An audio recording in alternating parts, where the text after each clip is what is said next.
लेकिन सबसे ज्यादा गंदगी बा कहाँ? सबसे ज्यादा गंदगी बिरहा में फैलल बाबू। नाचे यही मंचा वास्ते वही मंच जा।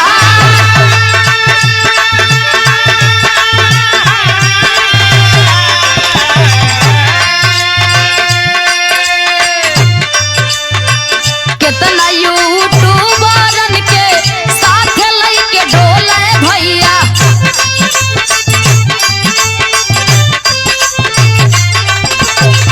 गाँव से ज्यादा केहू बड़ी मुश्किया।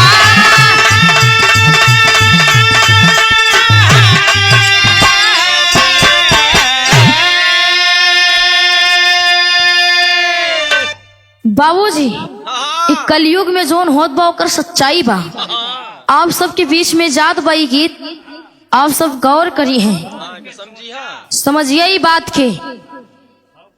हाँ, कहा जाता है हमेशा सच्चाई कड़वी होता, कुछ लोग के बुरो लागी। हाँ, लेकिन ये सच्चाई बा कलयुग के। और जोन कलयुग के सच्चाई बा आज हम वो बात कहा बा। हाँ, एक कलयुग में होत का बा स्कूल में देखला आप सबके सुने के मिलत हो, देखे के मिलत हो न्यूज में, पेपर में कि लड़की टीचर से फंसी गई बा। या मास्टर मास्टराइन में एफआईआर चलत बा। या प्राइमरी स्कूल में जो खाना बनावत यहाँ उनकर प्रिंसिपल से एफआईआर चलत बा। स्कूल में ये सब होत बा। अब कितना सुने के मिला था लड़की लड़की फरहार स्कूल से। मातारी बाप सोचता हमारे बिटिया पढ़ेगा बाबा, हमारा बेटवा पढ़ेगा बाबा, लेकिन वही से गायब। लेकिन अभी बिरहा जो ना आप सबके सुनाए, आप सबके में सुने के मिला आपके ससुर और पतोह बात। हाँ, ससुर पतोह प्यार है। बुढ़ौती में पतोह फंसाए लेहन, कोर्ट मैरिज कैले हन। अब कहूँ कहूँ आप सबके सुने की मिलत हो देवर भौजाई में। हाँ, देवर अपने भौजाइन का बैठाई लेत बा। हाँ, अब कहूँ कहूँ भयो भसुर में। हाँ, जोन की पहले के जमाना में ऐसा रिवाज रहा है कि अगर सामने जेठौत के परछाई तक आई जात रही तो बेराई देत रही लोग। लेकिन अब के जमाना में संगे फुल्की खाती हैं। कौनो पर्दा नहीं रह के बा, कौनो संस्कार नहीं बा। पहले माताएं बहनें अनपढ़ गंवार रही, लेकिन उनके अंदर संस्कार रहा। जितना अब के लड़कियां शिक्षित होती हैं, पढ़त लिखती हैं, उतने उनके अंदर से संस्कार गायब बा। ना पहने ओढ़े संस्कार बा, ना चार आदमी के बीच में बोले संस्कार बा, ना बड़े छोट के कोनो पर्दा बा। हाँ, ब्याह शादी होगी वो ससुरे जाती हैं, पूरा उघर्रे घूमत यहाँ। हाँ, मिक्सी पहन लेती है, केहू सूट पहन लेती है, कितनी जनी देखी जींस पहन के घूमत, कौनो पर्दा नहीं ना। लेकिन सबसे ज्यादा गंदगी बा कहाँ? इस सब तो कम रहा, सबसे ज्यादा गंदगी बिरहाम बा। हाँ, बिरहाम बा। आप सबके सुने के मिलत पता ना कितना गायक गायिका ही अफेयर के चक्कर में मर्डर हो जाता, कितनी जनी मरी गई। हाँ, सच्चाई बा, बुरा लगी आप सबके, लेकिन आज बोले पड़त बा। हाँ, कितना जने फांसी लगाई लेता है, जहर खाई लेती हैं। काहे कि केहू गुरुस फंसी हैं, कबीस फंसी हैं, केहू ढोलिया फंसी है, केहू हारमोनिया फंसी हैं। ई होत बस सच्चाई या चंचल भैया कहूँ तो हार तो कहूँ नहीं ने। मुसाफिर बात पर्दे में बियाह शादी वो पर्दे में रहा नहीं तो सही सही फिर भौजी हम तार मर्डर करवाई देव, जान ले है। हाँ, ये सब सच्चाई या बिरहा के भैया। ढेर गाय के कैसे सुने मिला कि उनसी फंसी रही नहीं, जहर खा ली आज मरी गई। ड्रामा में तैयारी करत हम पैक करेंगे। आप सब एकदम नया कांड सुनबे बहन कि मुस्कान नाम के लड़की अपने आदमीन को मार के ड्रम में भर दी। अगर ओके प्यार ना रहा था तलाक दे देतीन, अलग हो जातीन, वो बेचारा अपन जिंदगी जियत जातो जकर साथे जाए रहा का जरूरत रहा के मारे की। लेकिन भैया एक कलयुग में मतलबी बा सदर आल्हा में कहना बा गुरुजी आगे होत काउर।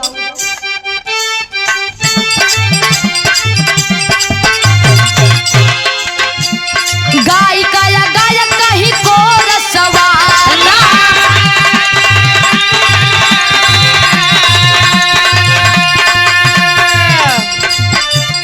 मौका पाके बाड़े सब बच्चों चावल लड़ा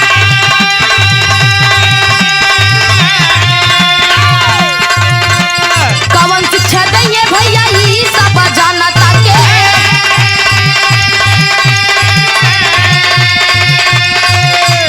दागदार दामन जकर खुद ही के बा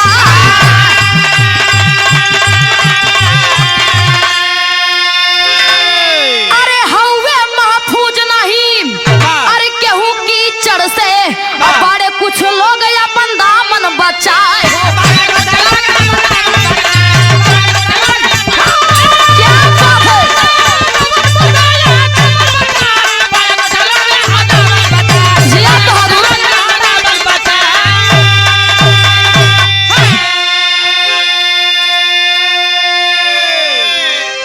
गायिका या गायक कहीं कोरस वादक मौका पाके बाड़े सब चचोवा लड़ाए कवन शिक्षा देंगे भैया ये सब जनता के दागदार दामन जकर खुद ही के बाए जब तोरे नंदर तनाव सब कुछ भरा बा तो छई भरी बा तोहरे नंदर कोनो संस्कार नहीं ना तो तू जनता के का देबा शिक्षा जनता के का सीख देबा। लेकिन भैया इस सब गायक गायिका के ऊपर नहीं कहते कुछ लोग कुछ लोग हैं हुए महफूज नहीं केहू कीचड़ से बड़े कुछ लोग अपन दामन बचाए। बाबूजी सबकर बात नहीं होत बा कुछ गायक गायिका हैं जो सही हैं सबकर संस्कार जेकर जैसे जहाँ शिक्षा मिला रहा जेकर जोन मातारी बाप सिखाए रहे अपन अपन संस्कार होता। लेकिन कुछ गायके हैं गायक हैं जो ये सब करत हैं लेकिन खड़ी के भाव में कहना बा गुरुजी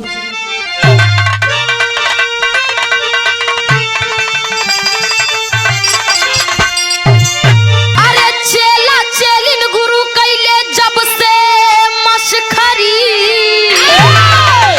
अरे चेला चेलिन गुरु कैले जब से मशखरी तब से गर्त में डूबत बा बिरहा के पगा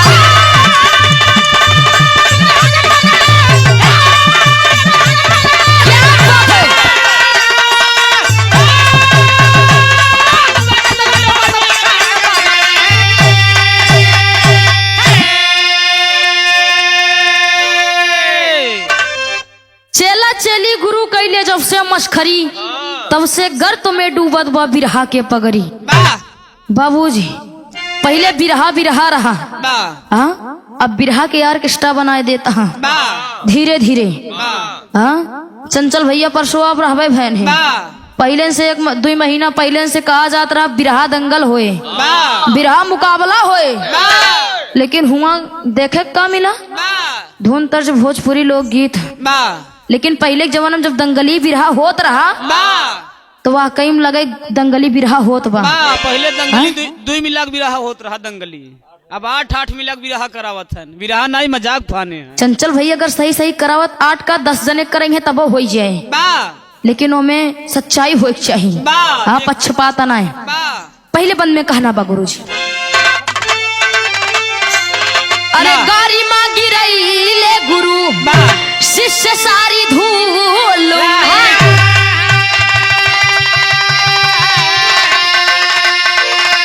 अब बिरहा में देखा कुंभ मेला या स्कूल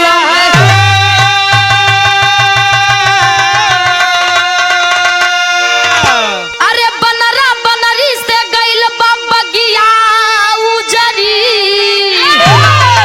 अरे बनरा बनरी से बा बगिया उजरी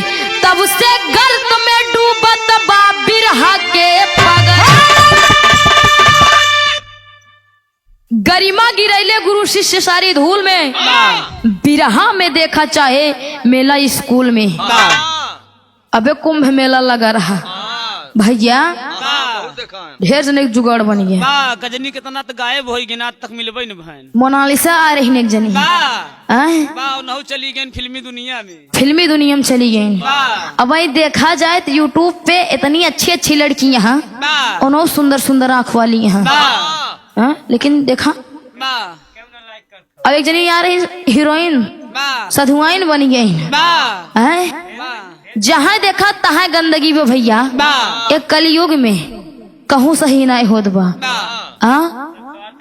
पहले बतावा जात रहा बेटा कपूत हो सकता है लेकिन माता कुमाता नहीं हो सकता, लेकिन ये कलयुग में ये भी सुनने को मिलता है कि माता भी कुमाता हो जाती हैं।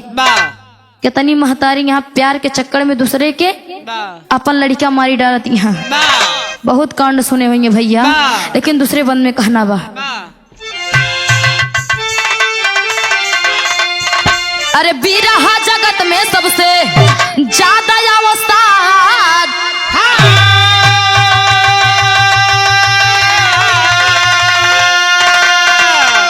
अरे बढ़ल बा भड़ैती पूरी नस्ल बर्बाद।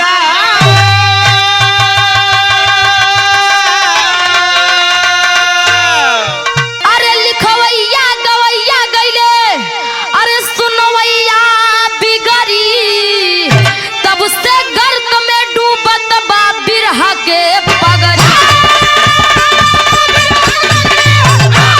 जिया चंचल भैया, क्या बात है।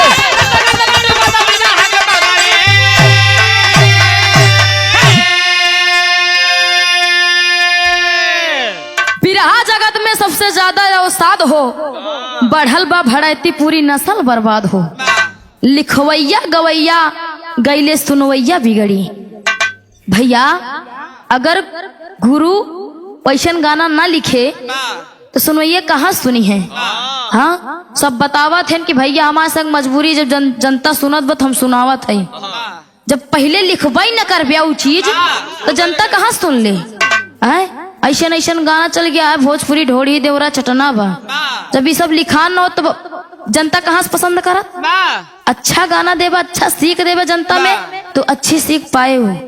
पहले से गंदगी फैला है भैया। ये मुस्कान चंचल के इतना ही रिक्वेस्ट बा आप सबसे, बिरहा गायन के लिए कहत है, चाहे गुरु होंगे, चाहे कवि होंगे, चाहे गायिका होंगे, चाहे गायक हुई है, ये बात तो हमारा आप सब गठिया नहीं है। बिरहा के बिरहा रह दा, बेरहान मत करा।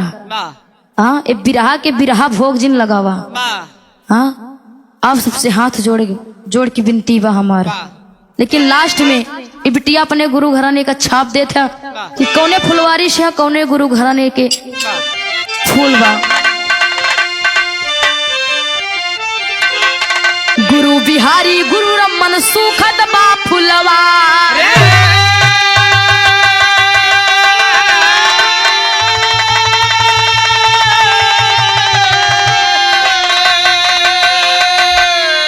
अरे दुखित हुए गुरु राधे श्याम लागी कवनी डारी हो।